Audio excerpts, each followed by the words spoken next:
मैं शमशेर खान, सहआचार्य गणित, राजकीय कन्या महाविद्यालय चोमू। आज हम समूह की परिभाषा एक बार फिर रिपीट कर लेते हैं। इसका आगे जाके शॉर्ट फॉर्म में उपयोग करेंगे जगह जगह, वो किस प्रकार करना है इसके बारे में भी चर्चा करते हैं। सबसे पहले अपन बात करते हैं सामी समूह। सामी समूह एक बीजीय निकाय जी स्टार सामी समूह कहलाता है यदि संक्रिया स्टार सहचारी हो। अब समूह एक बीजीय निकाय जी स्टार समूह कहलाता है यदि नंबर एक को यहाँ लिखेंगे G1, जी स्टार की संक्रिया स्टार सहचारी हो।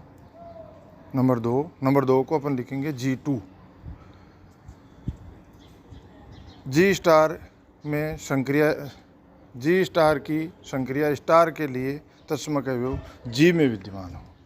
सीधा इस प्रकार समझ लो, संक्रिया स्टार का तत्समक G में विद्यमान हो।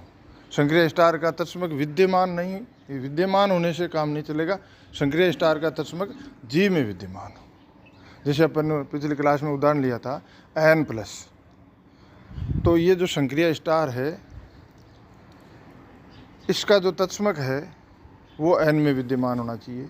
अगर N में विद्यमान नहीं है तो उसे अपन ग्रुप नहीं कहेंगे। तो ग्रुप में कोई तीन प्रॉपर्टी है, तीनों में से कोई एक लागू नहीं होती तो वो ग्रुप नहीं कहलाता। बीजीय निकाय पर तीनों प्रॉपर्टी लागू होनी चाहिए। नंबर 1 सहचारिता, नंबर 2 तत्समक अवयव का अस्तित्व, नंबर 3 G के प्रत्येक अवयव का G की संक्रिया के संगत, जी स्टार की संक्रिया स्टार के संगत प्रतिलोम अवयव G में विद्यमान हो। किसी अवयव का प्रतिलोम विद्यमान हो इससे काम नहीं चलेगा, अवयव का प्रतिलोम भी G में विद्यमान हो।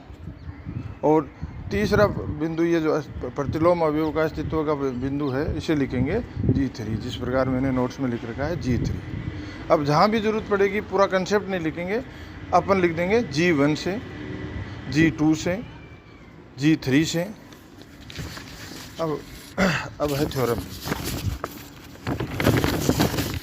पहली थ्योरम है किसी समूह G में, यहाँ पर लिख लें G स्टार। यदि G लिखा हुआ है तो भी अपने को ये समूह लिखा हुआ है कि भाई G समूह है, इसका मतलब उसमें एक संक्रिया जरूर है। तो किताब में कहीं G लिखा हुआ आएगा, कहीं G स्टार लिखा हुआ आएगा, तो उसमें कंफ्यूज नहीं होना है।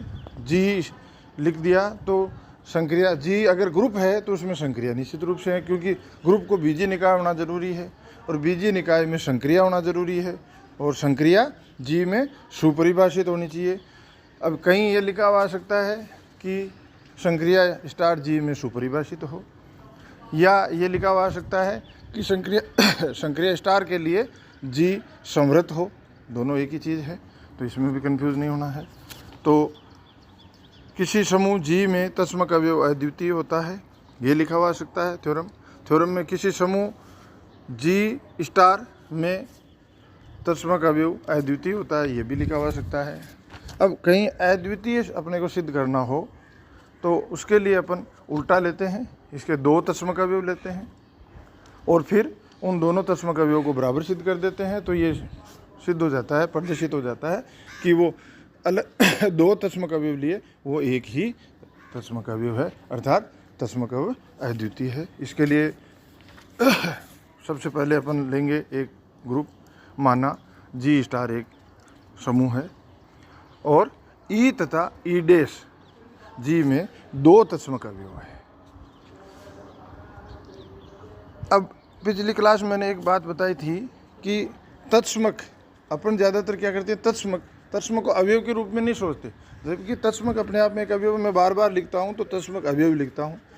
आप लोग भी कहीं भी जरूरत पड़े तो तत्समक अकेला मत लिखो, तत्समक अवयव। जहाँ भी जरूरत पड़े इसको अवयव के रूप में भी काम में ले सकते हैं और तत्समक तो वो है ही, उसकी प्रॉपर्टी है।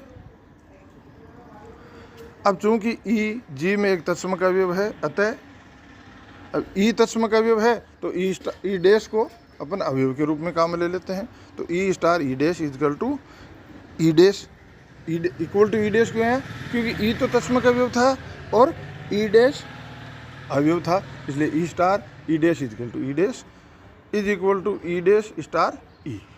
ये तत्समक की परिभाषा से अपन ने लिए है। इसी प्रकार जी डैश, क्योंकि अपन ने ई और ई डैश को जी में तत्समक अवयव लिए हैं, तो अब अपन ई डैश को जी में तत्समक अवयव के रूप में लेंगे। तो ई डैश जी में एक तत्समक अवयव है, अतः अब यहाँ ई को अवयव के रूप में काम में लेंगे। तो E dash star E is equal to E is equal to E star E dash. 1 number और 2 नंबर को अपन सम्मिलित करें तो E is equal to E dash हो जाता है। इससे सिद्ध होता है कि जी में तत्समक अवयव अद्वितीय है।